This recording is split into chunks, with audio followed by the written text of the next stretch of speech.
ons was so bly om toe Rita gaan Afrikaans preek, want dan kan ons maar Engels preek, want ons het in die worship al ons Afrikaans opgebruik. Let's go on. Daar's hy.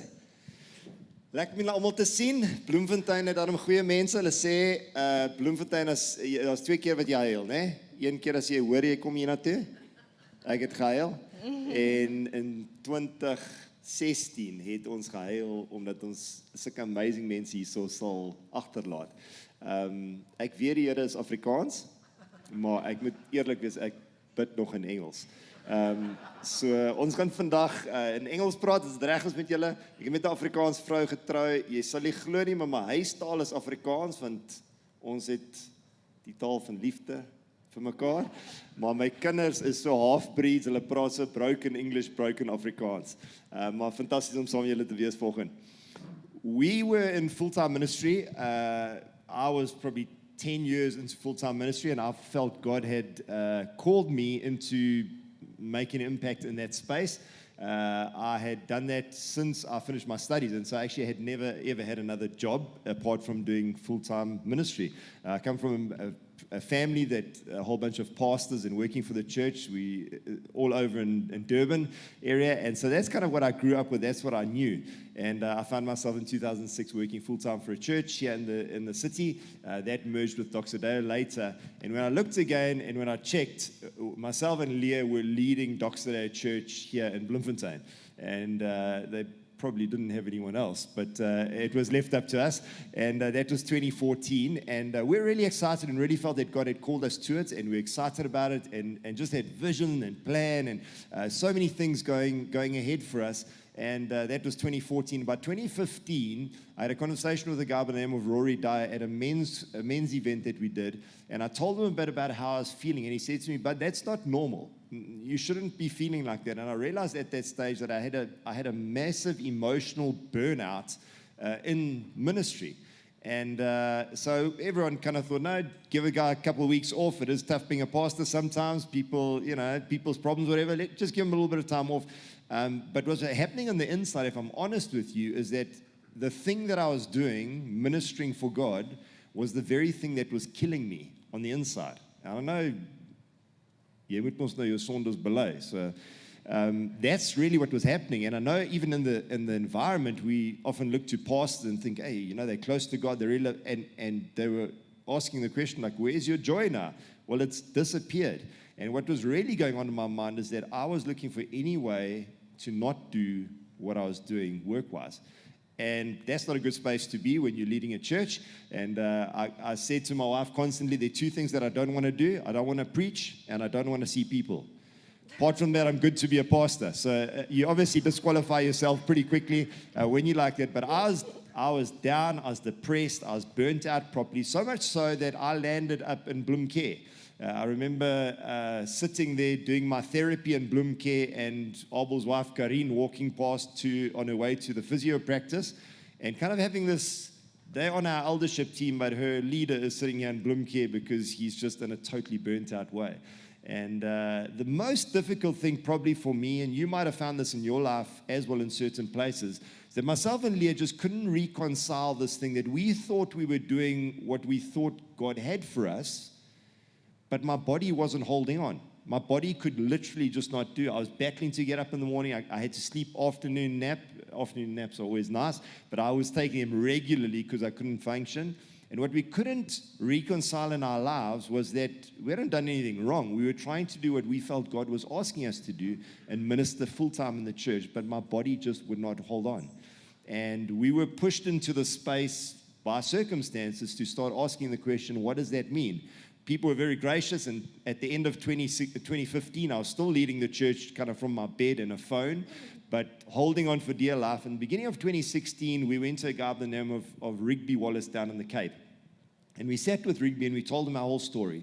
And we said, the church is at a sensitive place, we've just taken it over, and we feel like this. And we told him the whole story, and he just looked at us and he said, Tim and Lea, it seems to us like the grace is lifted. Well, we looked at each other and thought, is that even allowed? Like, God called us to lead the church, and now he's kind of lifted the grace. Like, is that even allowed? And we realized at that stage that actually what needed to happen very practically is we needed to hand the church over to someone else that was strong and would be able to be healthy and lead the church forward, and that we would need to try to figure out what our future was going to look like. And so we handed over the church to the people that are coming next week, Donnie and Yorita, and I think they've done an outstanding job here in Bloemfontein, just to say that really incredible people, and many of you have been impacted by their ministry. They took the church over from us, down and out, they took it over, and it's been wonderful to see what's happened in the church here in Bloemfontein. And so we were man down. Let me tell you, when you've got to create a CV, I had some company say to me, okay, just send in your CV, and I started writing the CV, and I could kind of only say I studied, and my work experiences, I can preach, but I actually can't. Public speaking, and then I can lay hands on the sick, and sometimes they get healed, sometimes they don't. And then I realized, but you actually can't ask money for that. And I realized I'm actually pretty unemployable. Like, there's very few people who are going to want to take me onto their payroll. The other problem was that I couldn't work a full day. I'd be able to do 2 or 3 hours, but I was so depressed, I was so burnt out, my body was just not handling. And so in that space, the biggest concern we had was, I know that I need to provide my family, and the thing that I've got to provide my family is the thing that's making me sick, if I'm honest. So now I've got to move to something else, but I'm too sick to do something else, and I don't know how we're going to get there.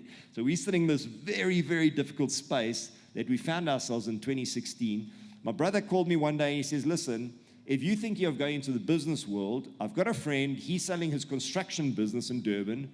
Are you keen to buy it? You know what's harder than full-time ministry? Construction company. Well, yeah, being a bucky builder, actually. And so myself and Lea prayed about it, we thought about it, and we knew we needed to make a move. And so we put our hands up and said, listen, we're going to stop working at the church, and we're going to go do construction in Durban. How's that for crazy? We often say to each other, if we knew now at that stage, what we knew now, we knew then, we probably would still be here in Bloemfontein serving in the church. And we made this move, went over the Drakensberg, like many of your grandmothers and grandfathers, and hers. My grandparents weren't involved at all. Your grandparents chased us over the mountains. We went down into Durban to try rest, recuperate, and start a total new life, the 4 of us. This is kind of what we looked like. That's a nice photo of us. Look at that beard. That's a burnt out beard. My kids are looking good. My wife's amazing, but I'm man down. I'm broken. We got there, and just before we left, this is what it says in Romans chapter 8 at one of the prayer meetings that we had. This is what it said. It says, and we know that in all things, can you say the words all things? All things. God works for the good of those who love him, who have been called according to his purpose. And I listen to that verse and I think, but all things is probably excluding a guy that was in full-time ministry and now is tapping out. It's all things except that. I can't see how this can work out for me. Needless to say, we went into Durban and I'd been offered a job as the first year and then to purchase the company. And what the guy had said to me in September as a salary, I kind of thought we could probably make it. Things are really expensive in Durban compared to Bloemfontein. And we got there, and within the first week, he said, let's just chat about your salary. And I said, no, cool. And he said, so what we're going to pay you is half of what he had promised me. So I was like, no, that's not what you said. You said this. So he said, no, that's not what I said. I said half. So I was like, I go home and I say to Lea, you wouldn't believe it. First move, we've moved out of Bloemfontein. We thought we were going to just make it. I've got news for you. We've only got half of that now. And Lea, I remember her lying on the bed crying, saying to me, this is literally God saved us out of Egypt, taken us into the desert, and we are going to die. Like literally. I reckon, looking back now, I think probably Tim's mates at the time was working a little bit too well. That's how we thought we could totally pull off this new construction business in Durban. But in effect, we actually literally went from, it felt like we had gone from bad to worse. I think in our minds, we were like, how hard can it be? We're going to live at the beach. We no more Bloemfontein winters, blue skies, summer all year round. It's going to be amazing. And at that, a few months later, it was actually really hard. And so when we found out our income had been halved, I was like, okay, well, what can I do? I can be an attorney. I've got a qualification as a conveyancer. So I went from being the pastor's wife, which I loved, by the way, to being die prokureur, the modern day tax collector. Now, I don't know if you know this, but when people phone to speak to the pastor's wife, they use different language to when they phone to speak to the attorney. And I found myself in this massive identity crisis thinking, who am I even? Like, how far have we fallen from grace that I am now, like, and please don't ask, like, lawyers can also go to heaven. Like, it's really awkward if you ask us. We also love Jesus. And builders. The two guys that do get to heaven, builders and lawyers. Builders, like, we were honestly, but, and in that time as well, we decided, we knew that our family wasn't complete, so we had a third child as well. It was kind of one of those now or never decisions. I fell pregnant, and we decided we were going to name our son Joel, because we had such faith that we were at the bottom of the bottom, and things could only go up from here. And so in faith, and as a declaration over our future, we named our third child Joel, to say the Lord is going to restore the years that the locusts have eaten. Let me tell you, those locusts came back and they were massive. They were hungry. And I think just 2 weeks before I had to go back from my maternity leave, I had just been appointed as a director, because I was a city changer, and whatever I was going to do, I was going to work as if for the Lord and not for people. I had just been appointed as a director in the law firm that I was at, and 2 weeks before I had to go back from maternity leave, I lost my job. And here we were, Mr. Construction Bucky Builder, Mrs. Unemployed Lawyer with a newborn baby, and we were like, what have we done? We are going to die. Anyway, Acts chapter 27 speaks about Paul. He is sent to Rome because he has to go and stand trial in front of Caesar.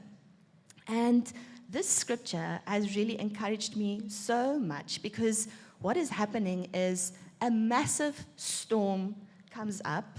But not just a few minutes, not just an hour, not just a quick downpour, thunderstorm, and away we go.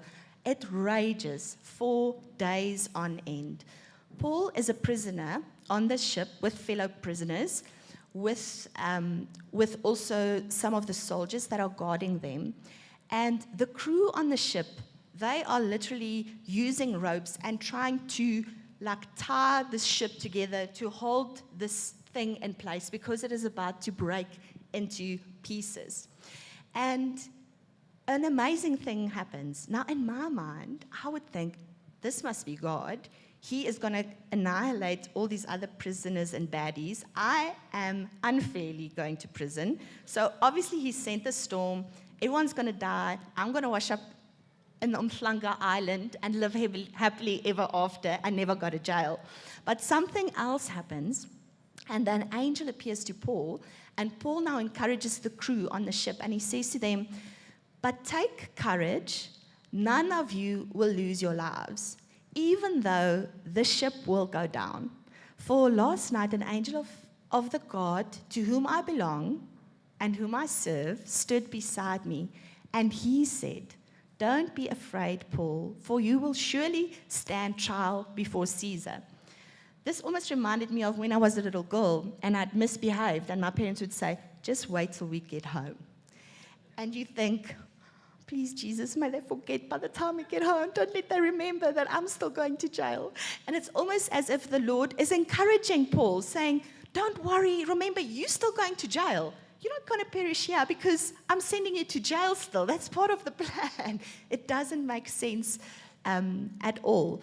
And so he takes courage and he says, but we will be shipwrecked on an island. We will be shipwrecked. And I think so often in our lives, and certainly when Tim was so sick, and we were trying to make sense, like, how could someone be so sick when they're doing the Lord's work? Have we sinned? Is God punishing us? What have we done wrong? Are we too proud? Are we too arrogant? Are we too young? Are we too stupid? What have we done wrong? And we try to hold the ship together. But in actual fact, salvation can only happen when the ship perishes. There has to be, something has to break. And maybe in your life, I want to encourage you, what are those things that you are battling to hold together? God is saying, the salvation is on the island. This ship must break. It must shatter to pieces because beauty can only come from the ashes. Jeremiah 29, we all know the verse that says, the Lord has such amazing plans. I know the plans I have for you, plans to prosper you, not to harm you. We know that verse. But in Jeremiah chapter 29, verse 7, this is what it says. It says this, also seek the peace and prosperity of the city to which I've carried you into exile. Just listen to that. He says, I've carried you into exile.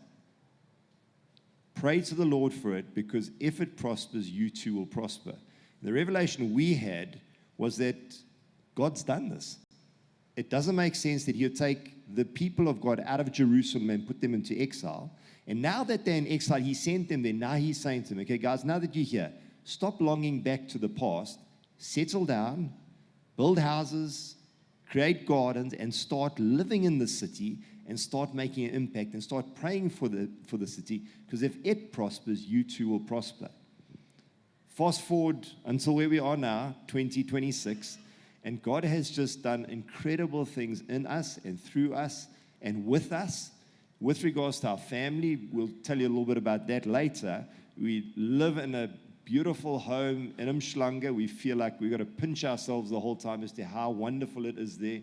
We don't have the Bloemfontein cold, which I'm sorry, I don't know how long you need to live here before you get used to it, but the 17 years wasn't enough for me.